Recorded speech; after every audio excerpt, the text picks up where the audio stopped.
అందరికీ నమస్కారం. నేను భక్తాని మీడియం కావలి. ఏపీ పర్స్ యాప్ ఎలా డౌన్లోడ్ చేసుకోవాలి, అందులో కల ఆప్షన్స్ ఏమేమి ఉన్నాయనేది ఒకసారి మనం డీటెయిల్గా చూద్దాం. ముందుగా మనం ప్లే స్టోర్ అనే ఆప్షన్ని క్లిక్ చేసి సెర్చ్ బటన్లో ఏపీ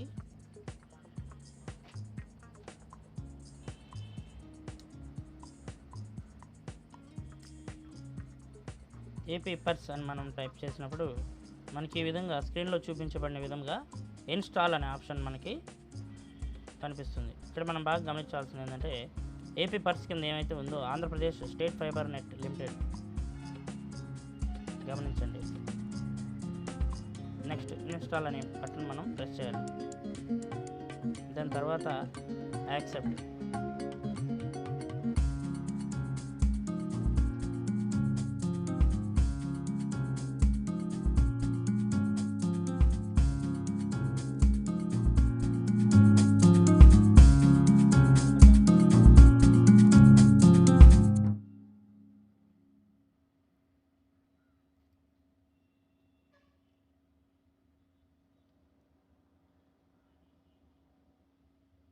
డౌన్లోడ్ అనేది అయింది. ఇప్పుడు మళ్ళీ ఇన్స్టాల్ అనేది జరుగుతుంది.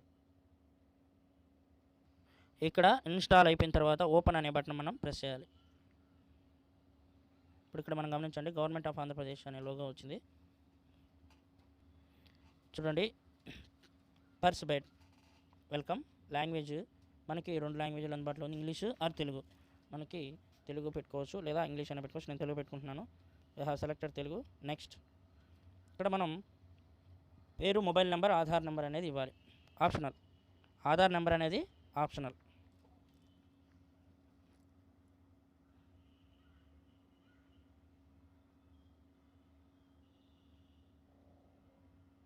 గమనించండి, నా మొబైల్ నెంబర్ ఇచ్చాను, నా పేరు ఇచ్చాను, ఆధార్ నెంబర్ ఉంది, బట్ ఆప్షనల్.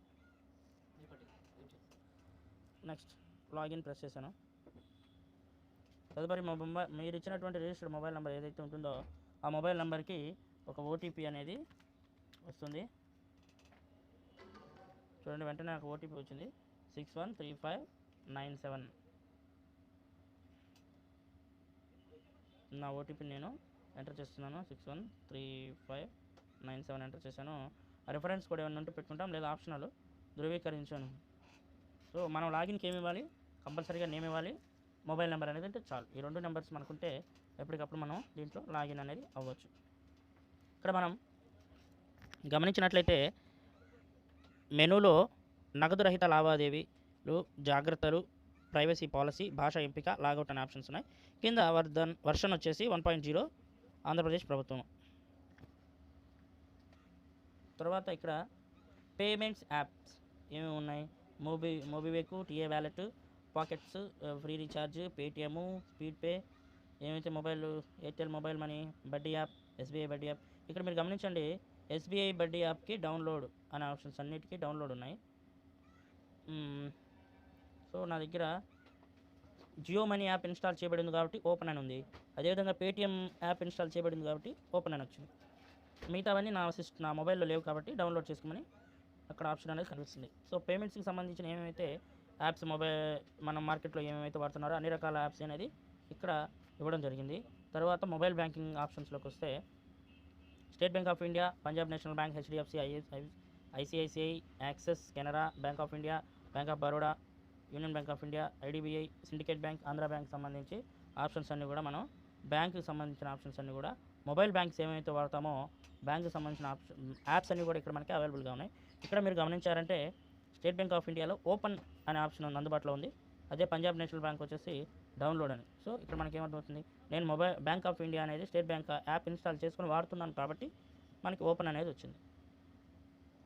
నెక్స్ట్ కింద మనం గమనించినట్లయితే రిసోర్స్ అనేది త్వరలో వస్తుందంట. ప్రజెంట్ ఇంకా ఆప్షన్స్ అవైలబుల్లో లేవు. తర్వాత హోమ్ కొడితే మనకి ఏదైతే హోమ్ స్క్రీన్ డిస్ప్లే అవుతుంది. ఇన్సెంటివ్ ఇది ఇంపార్టెంట్.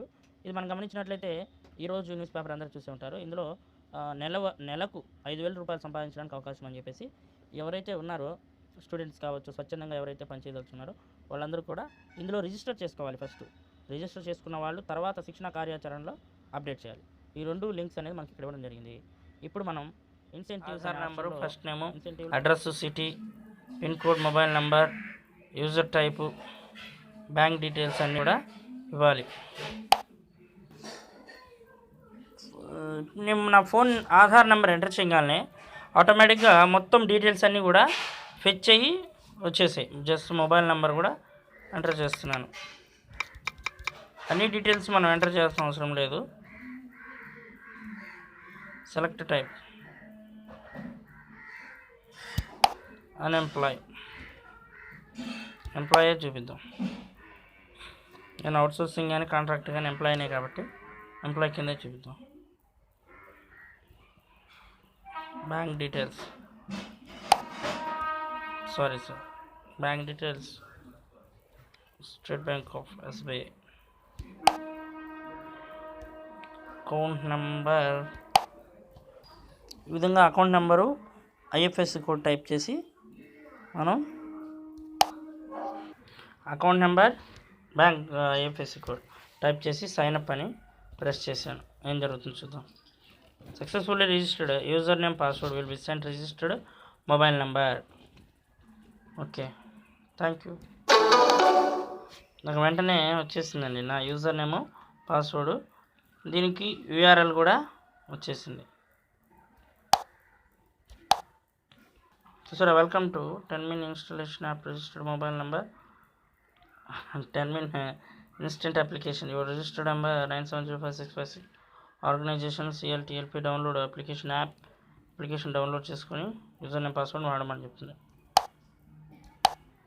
ఇక్కడ ఫస్ట్ ఇది క్లిక్ చేసిన తర్వాత శిక్షణ కార్యాచరణకు సంబంధించి క్లిక్ చేసినప్పుడు ఇది ఇంకొక యాప్ని మనకి డైరెక్ట్ చేస్తుంది. ట్రైనింగ్ ఇన్ఫర్మేషన్, ఏమేమి ట్రైనింగ్స్ ఇచ్చారు, ఎలా ఇచ్చారు, దీన్ని మనం ఇన్స్టాల్ చేసి చెక్ చేద్దాం. గమనించండి, ఇక్కడ మనకి ఒక యూజర్ నేమ్, పాస్వర్డ్ అనేది వచ్చింది కదా 10minది. ఆ యూజర్ నేమ్, పాస్వర్డ్ ఈ యాప్లో మనం ఉపయోగించాల్సి ఉంటుంది. యాప్ ఎలా వర్క్ చేస్తుంది చూడండి. మర్చెంట్ ట్రైనింగ్, డిస్ట్రిక్ట్, మండల్, గ్రామ Panchayat, village, shop type, shop number, Aadhaar number, owner name, save, ఏదో డీటెయిల్స్ ఉన్నాయి. Account number, IFS code, IMMID number, net banking. ఎవరైతే మర్చెంట్ ఉన్నారో వాళ్ళకి ట్రైనింగ్స్ ఇవ్వడం ఎలా అనేది మనం యాప్లో అప్డేట్ చేయాల్సి ఉంటుంది. అప్పుడు మాత్రమే వాళ్ళకి గవర్నమెంట్ వాళ్ళు ఆఫర్ చేసినటువంటి అమౌంట్. ఇప్పుడు ఒకసారి మళ్ళీ ఎంటర్ చేసింది స్క్రీన్లోకి ఎంటర్ అవుదాం.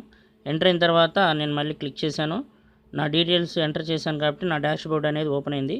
ఇప్పుడు మర్చెంట్కి ఏ విధమైనటువంటి type of trainings, USSD, wallet, net banking, అదేవిధంగా కన్జ్యూమర్కి USSD training, wallet, net banking, అదేవిధంగా నా స్టేటస్, నెంబర్ ఆఫ్ పాయింట్స్ ఎన్ని ఉన్నాయి, ఇన్సెంటివ్స్ ఎంత వచ్చింది, మై ప్రోమో కోడ్. ఈ విధంగా నా డాష్ బోర్డ్ అనేది నేను చేసే, నేను కాదు, ఎవరైతే రిజిస్టర్ చేసుకుంటారో వాళ్ళ డాష్ బోర్డ్ అనేది ఎన్ని ట్రైనింగ్స్ ఇచ్చారు, వాళ్ళకి ఎంత అమౌంట్ వచ్చిందని డీటెయిల్స్ కూడా ఓపెన్ అవుతాయి.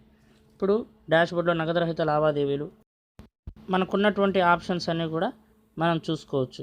నగదు రహిత లావాదేవీలో ఉపయోగాలు, తర్వాత నెక్స్ట్ జాగ్రత్తలో సెక్యూరిటీ మెజర్మెంట్స్ ఏమేమి ఉన్నాయి, నెక్స్ట్ ప్రైవసీ పాలసీ, సాధారణ సమాచారం, మొత్తం సెక్యూరిటీ గురించిన విధానం, ఆప్షన్స్ అనేవి మనకి డిస్ప్లే అవ్వడం, దాని గురించి ఇన్స్ట్రక్షన్స్ అన్నీ ఇవ్వడం జరిగింది. నెక్స్ట్ భాష ఎంపిక, ఇందులో ఎన్ని భాషలు ఉన్నాయో చూద్దాం. 2 types, English are Telugu. Next